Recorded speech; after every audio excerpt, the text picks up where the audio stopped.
नमस्कार, संतोष की रिपोर्ट में आप सबों का स्वागत है। और आज हम संतोष की रिपोर्ट की खास कार्यक्रम मुझे मेरे नीतीश को लौटा दूं मैं आप सबों का स्वागत है। जी हाँ, अब बिहार यह कहने पर विवश हो रहा है कि मुझे मेरे नीतीश को लौटा दो, क्योंकि जिस हाल में नीतीश हैं और जिस तरीके से उनको मुख्यमंत्री की कुर्सी पर बिठा के रखे हुए हैं, न जाने उस नीतीश के साथ क्या क्या व्यवहार हो रहा होगा, न जाने किस किस फाइल पर उनसे दस्तखत लिए जा रहे होंगे, न जाने किस किस आदेश का आने वाले समय में क्या प्रभाव पड़ेगा।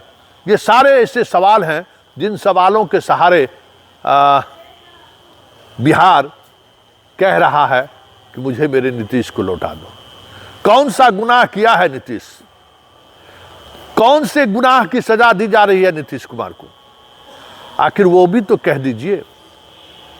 ये सवाल आज बिहार के 14 करोड़ जनता की है और वो चीख चीख कर पूछ रहा है कि बिहार के विश्वकर्मा के नाम से चर्चित नीतीश आखिर ऐसा कौन सा गुनाह किया जो आज उनको इस तरीके से अपमानित होना पड़ रहा है, इस तरीके से जलील होना पड़ रहा है और पूरा देश खामोशी के साथ उस जलालत को, या यूं कहें बिहार की 14 करोड़ जनता उस जलालत को शर्म भरी आंखों से देखने को मजबूर है।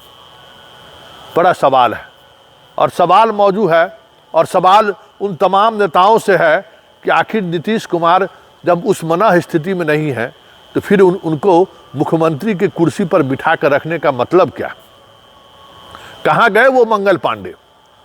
जब पहली बार प्रशांत किशोर ने सवाल खड़ा किया था कि नीतीश कुमार मानसिक तौर पर स्वस्थ नहीं है, तो उन्होंने क्या कहा था कि हम प्रशांत किशोर को सबसे बेहतर अस्पताल जो मानसिक रोगालय है उसमें हम उनका इलाज कराकर दिखा देते हैं कि कौन स्वस्थ है।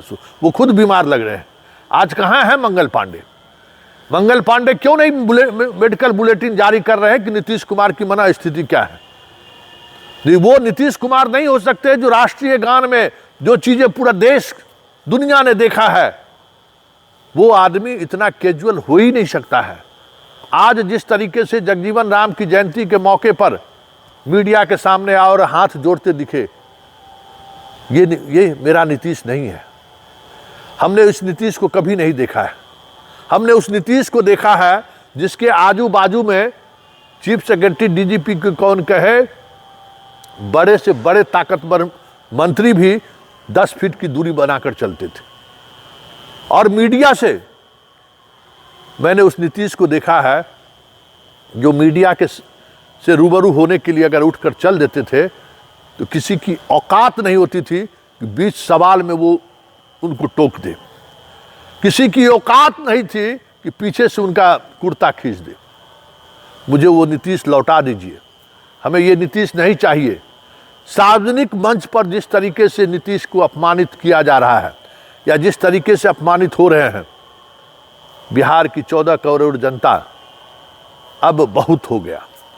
पता नहीं किस जुल्म की सजा दी जा रही है नीतीश कुमार को, लेकिन वो अलग बात है कि उस जुल्म को वो महसूस नहीं कर रहे हैं कि उनके साथ जो कुछ भी हो रहा है नीतीश खुद उसको महसूस नहीं कर रहे हैं। इसका ये मतलब नहीं है कि बिहार की 14 करोड़ जनता उनके इस अपमान को सहता रहे, उनके इस अपमान के घूंट को पीता रहे। इसलिए हम कह रहे हैं कि मुझे मेरे नीतीश को लौटा दो। आखिर कौन सा गुनाह किया है इसने? बिहार की सत्ता अपनी ताकत पर, अपने जोर पर चलाता रहा, यही गुनाह है क्या? बिहार के डेवलपमेंट की वो लकीर उन्होंने खींची, क्या वो लकीर खींचना गुनाह है? गांव गांव तक सड़क और बिजली पहुंचाया, क्या यही उसका गुनाह है? बिहार के जीडीपी का या बिहार का जो एक बीमारू राज्य की जो एक छवि थी, उस छवि से बिहार को बाहर किया, क्या यही गुनाह है? लॉ एंड ऑर्डर को लेकर जिस तरीके से बिहार आने से लोग डरते थे, आज रात के 12 बजे मैरीन ड्राइव पर लोग कपल घूम रहे हैं आराम से। मॉर्निंग वॉक में 4 बजे आप पटना के सड़कों पर बिहार के किसी भी इलाके में चले जाएं, आपको बुजुर्ग महिलाओं से लेके यंग जनरेशन के लोग आपको मॉर्निंग वॉक करते दिख जाएंगे। क्या यही गुनाह नीतीश कुमार ने किया है? बड़ा सवाल है। आखिर किस गुनाह की सजा आज नीतीश को दी जा रही है? क्या गुनाह किया है नीतीश ने? अपने शर्त पर राजनीति की, क्या यही गुनाह है? वो एनडीए के साथ रहे लेकिन अपने राजनीतिक वजूद को या अपने राजनीतिक सिद्धांत के साथ कभी समझौता नहीं की, क्या यही गुनाह है? राजद के साथ रहते हुए भी राजद के उस एजेंडे के साथ कभी खड़े नहीं हुए जो एजेंडा उनका कह सकते हैं कि जंगल राज के दौर से उनके साये के साथ चला रहा था। क्या उस साये के साथ खड़े नहीं रहना इनका गुनाह है क्या? बीजेपी के कॉमनल पॉलिटिक्स के साथ कभी खड़ा नहीं दिखेगी। सरकार में रहते हुए भी बिहार में कभी भी उसने कॉमनल पॉलिटिक्स को नहीं चलना दिया। क्या ये गुनाह है नीतीश कुमार का? क्या नीतीश कुमार का ये गुनाह है कि जब पूरे देश में भगवा लहरा रहा था, बीजेपी का झंडा लहरा रहा था, तो बिहार में नीतीश अश्वमेध यज्ञ के घोड़े के समान मोदी के उस रथ को 2015 में रोक दिया? क्या वो गुनाह है? उस गुनाह की सजा इन्हें दी जा रही है। नीतीश अपने मनोदशा में जब तक रहे, नीतीश कुमार ने किसी से समझौता नहीं, किसी के सामने झुका नहीं, बिहार का सिर हमेशा ऊंचा रखा। क्या ये गुनाह है? कौन सी गुनाह की सजा दी जा रही है नीतीश का? हमें ये बिहार की जनता जानना चाहती है।